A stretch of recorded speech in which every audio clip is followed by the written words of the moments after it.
They say the truth will set you free. But when I found the first clue, I didn't feel anything like free. I felt trapped, like a man standing in a burning room with no doors. And the thing that lit the match? A sliver of foil. It was a Tuesday morning. I remember the kids were yelling about cereal. James wanted the one with marshmallows. Sonia was crying because I'd poured milk into hers before she was done rearranging the cereal shapes. And I had one foot already out the door, coffee in one hand, tie half-tied. That's when I ducked into the bathroom for my usual 5-minute break from fatherhood chaos. Just a few seconds of quiet. But something on the tile caught my eye. A tiny, glinting disc of silver. Round. Flat. I knelt down and picked it up. It was the backing of a pill, one of those foil push-through packs. The kind you don't really notice until they're empty. One side blank. The other side read simply, Tuesday. And that would have meant nothing. Except I remembered something I hadn't thought about in years. Vanessa used to take birth control pills in packs like that. Before I got a vasectomy. That was 3 years ago. After our second child, we agreed we were done. 2 was plenty, our lives full enough. We celebrated with a weekend away, and a few weeks later, I got snipped. Snip, snip, done. No more pills for her, no more stress for either of us. So why would there be a birth control pack in the house? And why would Tuesday's pill backing be on our bathroom floor? I told myself it didn't mean anything, but I couldn't stop turning it over in my fingers. I even bent down, pretending to tie my shoe just to look again at where I found it, as if that might somehow explain everything. But nothing explained it. Vanessa had already left for work by then. She'd kissed me goodbye like usual, laughing about something the kids did the night before. No guilt in her eyes. No red flags. She worked in real estate, managing client accounts and development deals for a boutique firm in the city. Long hours, late dinners, networking events. Lately, it felt like I barely saw her between breakfast and bedtime stories. I kept telling myself her job was demanding, that she was building a career.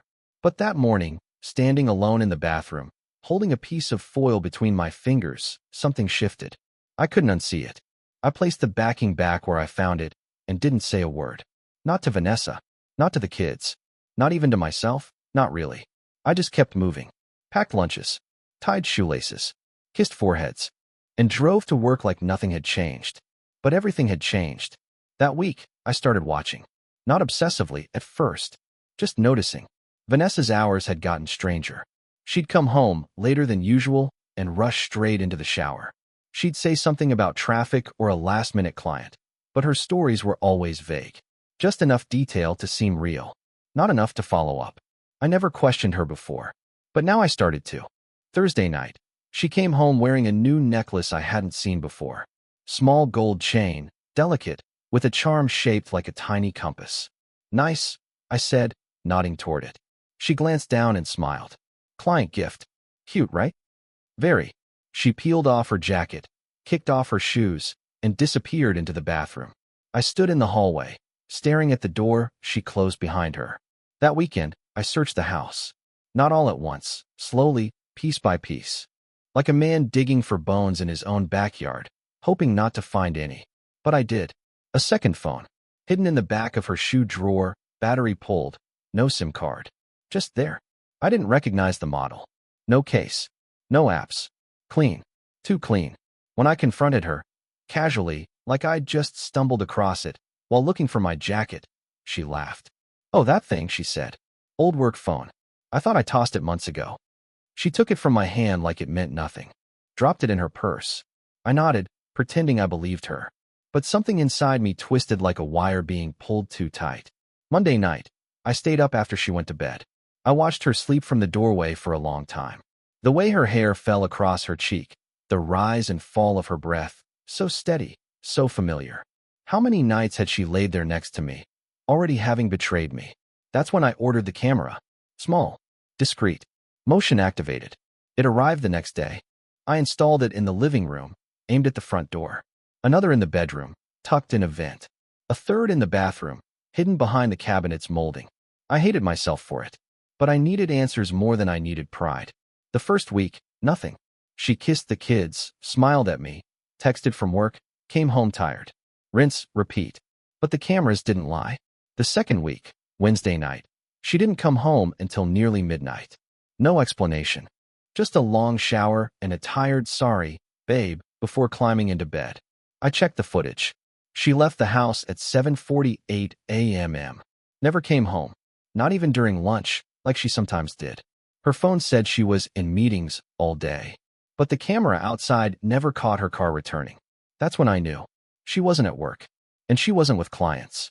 She was somewhere else. I needed help. I called in a favor from an old college friend, Jake, now working private security. Told him I needed a license plate run. He didn't ask why. He just did it. That weekend, I followed Vanessa. Told her I had to take the kids to my parents' house for the day. She smiled, kissed my cheek, said she'd miss us. At 10:15 a.m., she left the house in her Audi. I waited 5 minutes, then followed. She drove downtown, parked in a private lot near one of those luxury condo towers that always seem to spring up overnight. She walked straight in, used a fob key to access the elevator, and vanished upward. I parked 2 blocks away and waited. 2 hours passed, then 3. At 2:36 p.m., she exited the building, hair freshly brushed, wearing a different top than when she went in. She got back in her car and drove to her office. At 5:17 p.m., she texted me, running a bit late. Back-to-back meetings. Home by 7. Love you. That night, after she fell asleep, I used the camera footage and synced it with her movements. Her phone GPS showed her at work all day, but the truth was clearer than ever. She was in someone's apartment for nearly 5 hours, and that someone had given her a fob to get inside. The next morning, I drove back to the building, walked the sidewalk, pretended to be checking for apartments, studied the names on the tenant directory near the buzzer. Only one name stood out: Edward Calloway. Her boss. The same Edward she mentioned in passing. The same one she said was married with 2 kids and old enough to be my father. The same one who recently bought a condo as an investment property. I stood there staring at his name on the buzzer panel until a delivery guy buzzed him and got let in. My hands curled into fists. She was spending late nights at her boss's private apartment. She had a second phone. She was back on birth control. Everything was coming into focus. But I wasn't ready to confront her. Not yet. I needed more. I needed everything. There's a numbness that comes with betrayal. Not like the burn of a wound, more like frostbite. You don't even realize how deep it goes until pieces start falling off. That week, I walked around the house like a man living someone else's life. I tucked the kids in at night, folded laundry, made pancakes on Sunday morning. Vanessa hummed while making coffee, scrolled through Instagram, kissed me on the cheek before heading off to work. And all I could think about was Edward Calloway's name on that buzzer panel. Her boss. The man who signed her checks. The man whose fob was in her purse, cleverly hidden in the lining, discovered only after I dared to look again. It wasn't labeled, just a sleek, black rectangle. If I hadn't seen her use it in the footage, I might have thought it was for her office building. But now I knew better. That week, I ran surveillance like it was my job. Pulled the SD cards from the cameras each night. Reviewed footage after the kids were asleep. Marked timestamps. Tracked her every movement from door to door. Vanessa wasn't clever, just consistent. Every Tuesday and Thursday, she left home at 7:30 a.m., arrived at work around 8:15, then vanished from cameras between 11 a.m. and 3 p.m. Her phone log showed calls from EC, her boss. Short ones. 15 seconds. Maybe just a buzz to say, "I'm here." Every Tuesday and Thursday, she came home with her hair damp from a midday shower. Every Tuesday and Thursday, she told me about a working lunch or unexpected client walk-in. I never questioned it before. Why would I? But now, every word she said felt like a needle under my skin. The tipping point came the following Thursday. She was getting dressed, a fitted navy blouse and a pencil skirt I hadn't seen in months. She turned slowly in the mirror, smoothing her hair, adjusting her necklace. "Big meeting?" I asked. She smiled without turning. "Potential new investor. Ed says I'm the only one he trusts to close it." Ed. The casual way she said it, like he was a family friend, not the man whose apartment she visited twice a week, made my blood go cold. "That's flattering," I said, keeping my voice even. She kissed me on the cheek and left. I sat on the edge of our bed, heart hammering, and made a decision. I had to go inside that apartment. That afternoon, I drove downtown and parked across the street from Calloway's building. Sunglasses on, hoodie pulled low. I waited until a delivery guy entered with a cart full of groceries. Slipped in behind him, pretending to check my phone. Inside, I took the stairs. For flights. My lungs ached, but my hands didn't shake. Unit 4B. I already knew it. From the buzzer. From the security camera footage. From the way Vanessa lingered outside the door before entering, as if waiting for someone to open it, or maybe savoring the anticipation. I pulled the fob from my pocket and pressed it against the lock. A quiet click. The door eased open. It smelled like lemon cleaner and expensive cologne. That was the first thing I noticed. The air was cool, sterile, like a hotel room someone checked into but never fully inhabited. To my left, a modern kitchen. Stainless steel, everything. A half-empty bottle of wine on the counter, next to 2 crystal glasses. I didn't touch them. Beyond the kitchen, a living room, leather couch, mounted television, artwork that probably cost more than my car. And in the far corner, a navy blazer draped over the back of a chair. Vanessa's scent lingered in the air. Her perfume. Soft, floral, unmistakable. It hit me like a slap. I walked down the hallway, shoes silent on the wood floors. To the right, the bedroom. I hesitated before stepping inside. The bed was unmade. Cream-colored sheets, tangled and twisted. 2 pillows, one with a faint reddish stain, maybe lipstick. Her lipstick. At the foot of the bed, a pair of earrings. Silver hoops. I recognized them instantly. I'd given them to her 2 birthdays ago. She said they made her feel elegant. Apparently, she wore them here. I didn't take anything. Didn't snap photos. I didn't even open the closet, though I wanted to. I just stood there, in the silence, imagining them. Imagining him pressing her against those sheets, whispering things to her that I used to say, touching her in ways I thought only I did. I walked out of the room slowly, heart pounding in my throat, and spotted something I hadn't seen before. A framed photo on the side table. Edward Calloway, smiling next to a blonde woman. His wife, I assumed. Beside them, 2 kids. A boy and a girl, maybe 12 and 10. My stomach twisted. He had a family. Just like me. He wasn't just cheating with my wife. He was destroying his own home in the process. I left the apartment exactly as I found it. That night, Vanessa came home at 6:57 p.m. Right on schedule. Hair slightly tousled. Lipstick fresh. She smelled like lemon and vanilla. She kissed me softly and asked how my day went. Uneventful. I lied. She cooked pasta. The kids argued about garlic bread. We watched cartoons before bed. It was a perfectly ordinary night. Except I knew where she'd been. Friday morning, I called in sick. The truth was, I couldn't face people. I couldn't pretend. Not anymore. I sat in my car for 2 hours, staring at her office building across town. Watching people come and go. She walked in at 9:12 a.m., coffee in hand, heels clicking across the pavement. No fob. No detour to 4B. Just business as usual. I wanted to scream. Instead, I called Jake. I need audio, I said. I want to hear what they say. Jake didn't ask questions. He never did. Just told me what to buy, where to hide it, how to wire it without tipping her off. By Monday, I had it all. A listening device small enough to fit into the lining of her handbag. Voice activated. Long battery life. Remote sync. I planted it on Tuesday morning before she left for work. That afternoon, I listened from my office. It was mostly boring at first. Conversations with coworkers. Elevator dings. Office doors opening. Then a low voice. Mail. Familiar. Shut the door.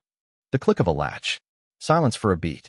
Then Vanessa's voice, soft, almost breathless. You have 10 minutes before the meeting. I only need 5, he murmured. Rustling. A moan. I ripped the headphones off. That night, I didn't speak to her. Just nodded. Pretended. My chest felt hollow. Every breath scraped. But I had what I needed. Now it was time to make her see what I saw. I made copies of everything. The camera footage. The audio files. Photos of the apartment. And I burned them all onto a drive labeled with one word. Tuesday. Then I wrapped it in a ribbon. The same red one she'd used on my last birthday gift, and left it on her nightstand before I left for work. No note. No warning. No explanation. I wanted her to press play. I wanted her to hear herself. To see herself. To feel what I had felt, minute by minute. Because what came next would be the end of pretending. The house was unusually quiet the next morning. No banging cabinet doors. No squeals from the kids. No cheerful clatter of Vanessa making smoothies while calling out, "Where's my blazer?" Or "Has anyone seen my shoes?" Just silence. I came downstairs slowly, half expecting chaos, half dreading it. But the kitchen was still. The sun poured in through the east-facing windows, highlighting the empty counter. Vanessa's travel mug, the one with the chipped ceramic handle, still sat beside the sink, and used. She hadn't made coffee. That alone told me she'd seen it. The flash drive I'd left wrapped in a ribbon on her nightstand was gone. The kids were in the playroom, deeply engrossed in cartoons, unaware that the foundation of their home had cracked overnight. I didn't want them to sense anything yet. I kissed their foreheads and made small talk about breakfast, hiding the tremble in my voice. When Vanessa finally came down, she didn't look at me. She wore the same robe as usual, navy blue with frayed sleeves. Her hair was unbrushed, her face pale. She walked to the coffee maker, pressed a few buttons, and stood motionless while it sputtered and hissed. I said nothing. Neither did she. When she finally turned around, coffee in hand, she met my eyes for the first time. Her mouth opened, but no words came out. Just a breath. A soft, defeated sound, like the air leaving a punctured balloon. I walked past her without speaking. My silence was louder than any accusation I could voice. She didn't follow. That afternoon, I left work early and drove to the office of Edward Calloway. Not to confront him, not yet. I just wanted to look him in the eyes. See if he could still lie with the same polished smile I'd seen in the few company parties I'd attended with Vanessa. I wanted to see if he looked at me the same way she had, like a stranger holding a truth they couldn't unlearn. His office was on the top floor of the building where Vanessa worked. I took the elevator up, heart pounding. I didn't have a plan, just questions. But when the elevator doors opened, I saw the reception area swarmed. Not with clients, with staff. Phones were ringing off the hook. A woman at the front desk was speaking in frantic whispers. Several team members were huddled around a monitor. A television played low in the background. I caught a glimpse of Edward's face on the screen. Real estate mogul Edward Calloway under scrutiny after leaked footage suggests inappropriate workplace relationship, the anchor said. I froze. The words leaked footage echoed in my ears. There had been no news yesterday. No blog posts. No viral threads. But today? Today the bomb had dropped. I hadn't released anything publicly. But someone had. And I knew exactly who it was. Jake. I hadn't told him to. I hadn't even discussed revenge, not explicitly. But I had sent him the audio and video files, asking for backup copies, and told him I needed insurance. I should have known better. Jake didn't do half measures. He had friends, people in media, a tech blogger, a content aggregator, a popular Reddit account with a penchant for office exposés. The damage had begun. By the time I got home, Vanessa was sitting at the dining table, both hands wrapped around a mug of untouched coffee. The kids were in the backyard, shrieking and chasing each other with bubble wands, oblivious to the storm brewing inside. She looked up at me, hollow-eyed. I didn't think you'd share it, she said quietly. I didn't. She blinked. It's online, she whispered. I know. She looked down at the mug, tracing the rim with her finger. He's going to lose everything. So am I said. Her eyes flicked to mine, glassy and wet. It didn't mean to go this far, she whispered. That phrase, that cursed, cowardly phrase, finally snapped something in me. It didn't mean to go this far? I repeated, voice low and steady. You chose to go to his apartment. You chose to hide a second phone. You chose to lie to me every day for months. This isn't some storm that rolled in. You built this. She didn't deny it. Didn't argue. Didn't even cry. She just nodded slowly. I know, she said. The next morning, Calloway's resignation went public. The firm released a statement filled with legal fluff and carefully worded denials. But the damage was irreversible. Clients started pulling deals. Partners went quiet. A major investor backed out within hours. By noon, the firm had locked Vanessa out of her work email. By 2 p.m., she was fired. She spent the rest of the day in our bedroom, phone buzzing nonstop. I didn't ask who was calling. That night, she came downstairs and sat beside me on the couch. Her voice was thin. I'm sorry, she said. It wasn't a defense. It wasn't a plea. Just words. I don't know why I did it. I stared straight ahead. Because you wanted to. She flinched.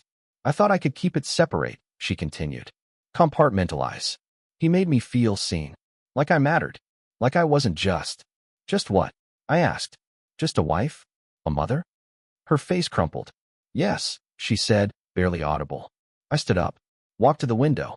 Outside, the neighborhood glowed with porch lights and TV screens.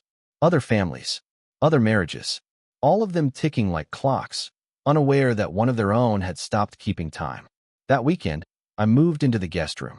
We told the kids that Daddy was trying a new sleep schedule for work. James was too busy building Lego towers to care. Sonia just asked if I could still read bedtime stories. I said yes. Every night. I wasn't ready to divorce her. Not yet. Not because I wanted her back, but because I needed time, space, clarity, and something else. I needed revenge. Not petty revenge. Not scorched earth. Poetic revenge. I needed her to feel what I felt. To understand what it was to live under the weight of a lie. To smile through betrayal. To lose the version of life she thought she could always return to. I wasn't going to scream. I wasn't going to rage. I was going to build something. 1 week later, I sent a carefully worded email to Calloway's wife. Not the videos. Not the audio. Just one sentence. You deserve to know the truth. Attached was a single photo. Vanessa's earrings on the nightstand of 4B. No name. No date. Just the image. 2 days later, Calloway's wife filed for divorce. A week after that, a friend forwarded me a news article, civil lawsuit pending. Something about workplace harassment. Power imbalance. His world was crumbling. But mine? Mine was only beginning to rise. In the quiet after destruction, something strange happened. People started treating me like a victim. Colleagues offered condolences. Friends invited me for drinks to get away from it all.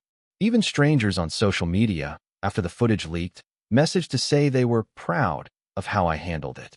But what they didn't know, what Vanessa didn't know, was that I wasn't done. There was still one more door to open. One more truth I needed to face. On a chilly Wednesday morning, I got a text from the lab. Your DNA results are ready. I opened the portal, clicked through, stared at the percentages, and then my vision blurred. I must have stared at the DNA results for 5 full minutes before I could breathe again. 2 sets of numbers. 2 children. 2 chances to lose everything. The first line confirmed what I already believed in my bones. James, our 7-year-old, was mine. Biologically, mathematically, unquestionably, my son. But the second? The second tore a hole in me so deep I don't think it will ever close. Sonia, 3 years old. Soft curls. Eyes like Vanessa's. Not mine. There it was, written in sterile scientific language. Probability of paternity, 0%. 0. Nothing. Not a fraction to cling to. Not a sliver of doubt to hide behind. I scrolled back up, hoping I'd misread the labels. That maybe the samples had gotten swapped. But no, everything was correct. My swab. Her swab. Control measures verified. The science was sound. My world was not. I sat in my car outside the lab parking lot for nearly an hour. People came and went. Phones buzzed. Emails stacked up. But I heard nothing. Just the quiet thrum of heartbreak. It's hard to describe what that realization does to you. When you learn a child you've held since birth, soothed through nightmares, carried asleep from the car to her bed, isn't yours. There's no scream. No rage. Just silence. A deep, endless silence. When I got home that evening, Vanessa was in the kitchen chopping vegetables. She smiled like nothing had happened. Dinner's almost ready, she said. Kids want pasta again. Surprise, surprise. I set my keys down carefully. Watched her for a moment. Can we talk? She looked up, startled. Sure. What's wrong? I opened my phone and slid it across the counter toward her. The DNA report was on the screen. She stared. Her hand froze mid-air, still holding the knife. What is this? You tell me. Her lips parted. I scanned the page. I saw the exact moment she registered what it meant. Her hand trembled. The knife slipped from her fingers, clattering against the cutting board. She didn't deny it. Didn't even try. I didn't know for sure, she whispered. That phrase again. Like it was supposed to soften the blow. I thought. I hoped. I held up a hand. Don't. She opened her mouth. I said don't. I repeated, my voice so calm it scared even me. She looked away. Shoulders shaking. Silent tears. I walked into the living room. Sat on the couch. Listened to the kids laughing upstairs.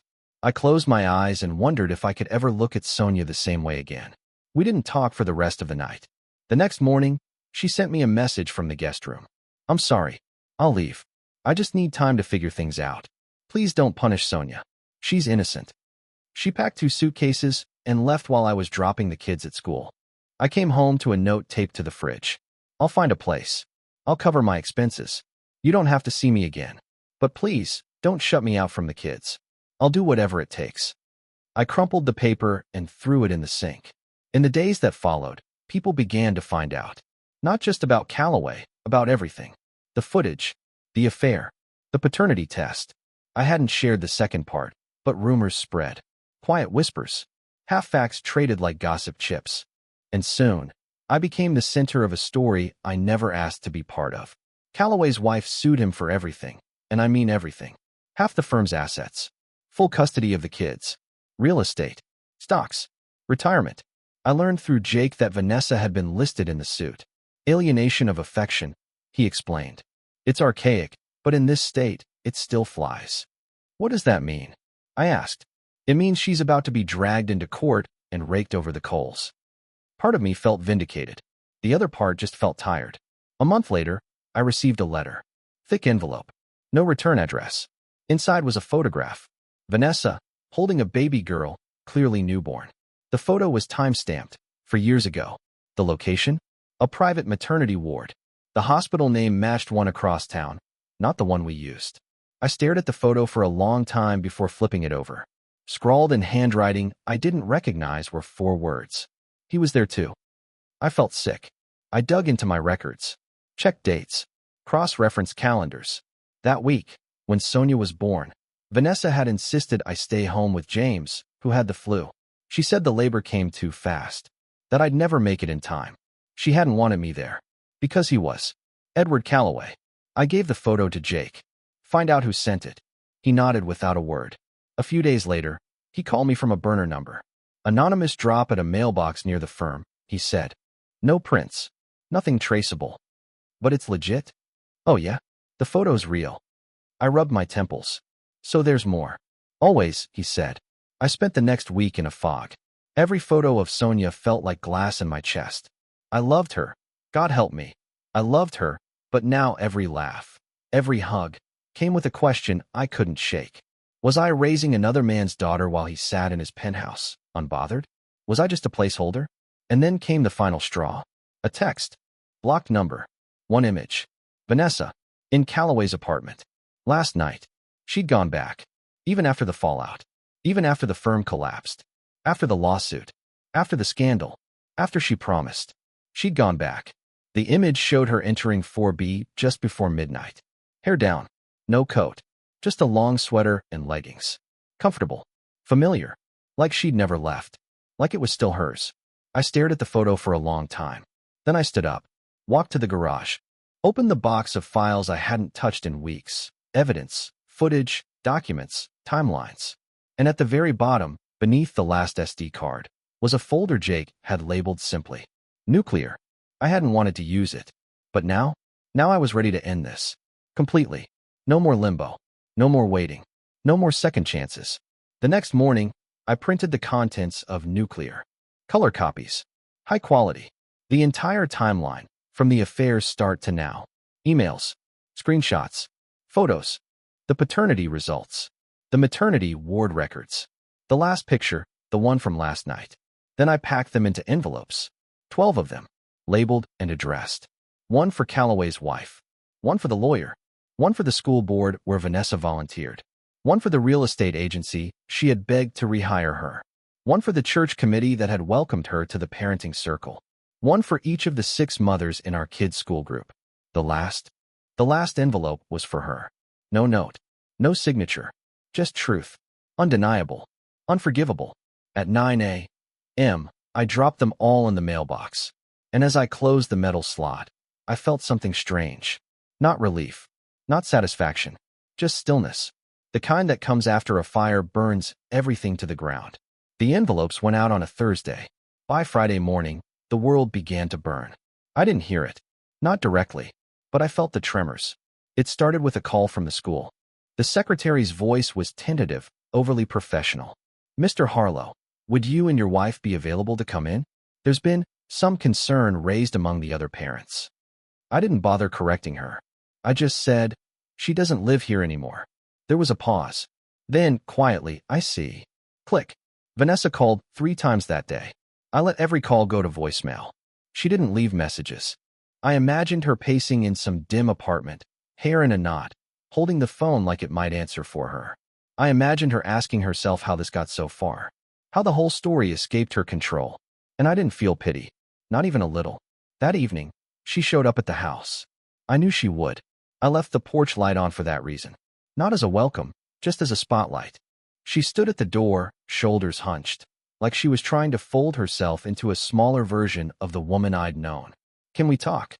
Her voice cracked at the end, like she'd rehearsed it but hadn't anticipated how it would feel to say it aloud. I opened the door slowly, then stepped aside. She walked in, eyes darting across the living room as if expecting shadows to accuse her. We sat across from each other. No table between us. Just space. "You sent them," she said after a long silence. Her voice was steady now. Low. Controlled. "I did." Her jaw flexed. She nodded once, like she'd known but had to hear it confirmed. "Was it all of them?" I leaned forward, elbows on my knees. "All of it. From the first text to the last lie. From the first night you walked into his apartment, to the last one you thought no one would notice."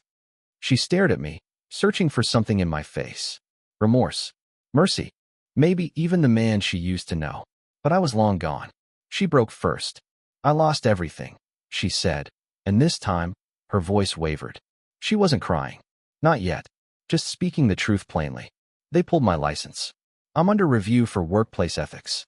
The volunteer board asked me not to return. The school won't let me near the classroom." Her eyes met mine. "I can't even get an interview. The internet buried me." I said nothing. "And now Sonia." Her breath hitched. "She's starting to ask questions. Why you're not reading to her at night. Why you don't come to the park." I swallowed hard. I'd been avoiding Sonia. Not intentionally. Not cruelly. But every hug, every smile, every daddy, look at this, felt like a wound reopening. "She's confused," Vanessa whispered. "She's innocent," I said. "I know. But you're not." That broke her. Her shoulders shook, and she sobbed once. Not delicately, not gracefully, just raw. "I was stupid," she said between gasps. "And selfish. And scared. I thought he cared. I thought it was something real." She looked up, mascara streaked, eyes red. "But it wasn't. It never was. I ruined everything for a man who erased me the second his wife walked out. He hasn't spoken to me in weeks." She covered her face with both hands. "I lost our family over nothing." I stood. I couldn't sit there anymore. "I didn't destroy your life, Vanessa. I just held up a mirror. You did the rest." For a long time, I wanted this. Her ruin. Her regret. Her sitting across from me, shattered. But now that I had it, it didn't feel like victory. It felt like rubble. After she left, I sat in James' room. He was asleep, limbs tangled in the blanket, mouth slightly open. Safe. Unaware. I ran a hand through his hair and whispered, "I'm sorry." Because he didn't deserve this. None of it. And neither did Sonia. Even if she wasn't mine. 2 weeks later, I called Vanessa. We met at a neutral cafe, public, quiet. She looked better. Healthier. Not restored, but breathing. "I need to talk about the kids," I said. She nodded. "Of course. I want joint custody. Of both." Her eyes widened. "Even Sonia too." She didn't speak. Just stared. "I know she's not mine," I said. "But she is. In every way that matters. I've been there since her first diaper. Her first word. Her first steps. I'm not walking away now." Vanessa's hand trembled around her cup. "Are you sure?" "No," I admitted. "But I know what kind of man I want to be." And so, we rebuilt. Not as husband and wife. That bridge was ash. But as parents. She moved into a small apartment nearby. We built a schedule. Handoffs. Shared weekends. Birthday parties. Split holidays. And somehow, over time, the kids adjusted. Sonia stopped asking why we didn't live together. James stopped hoping we would again. And I started to breathe. A year later, the house felt different. Lighter. Vanessa was a name in my phone. A shared calendar. A nod across the park. The affair, the lies, the apartment. They became a past life. One I'd lived through, but no longer lived inside. One morning, Sonia crawled into my lap with a drawing she made at school. It was a stick figure family, for people and a dog. She pointed to each one. "That's Mommy," she said. "That's me. That's James." She paused at the last figure. "And that's you, Daddy." I swallowed. You know I'm not your real. She shook her head, already smiling. You're my realest daddy, she said. That's why I put you next to me. And just like that, the last piece of me, the one I thought betrayal had broken for good, clicked back into place. I never saw Calloway again. Last I heard, he moved to another state. Tried starting over. Tried pretending he wasn't the man in those recordings. Good luck with that. As for me, I moved on. Eventually. It took time, but I learned to date again. To trust again. To laugh without bitterness crawling up my throat. Vanessa and I don't talk much beyond logistics. And that's fine. Some people are meant to be lessons, not lifelines.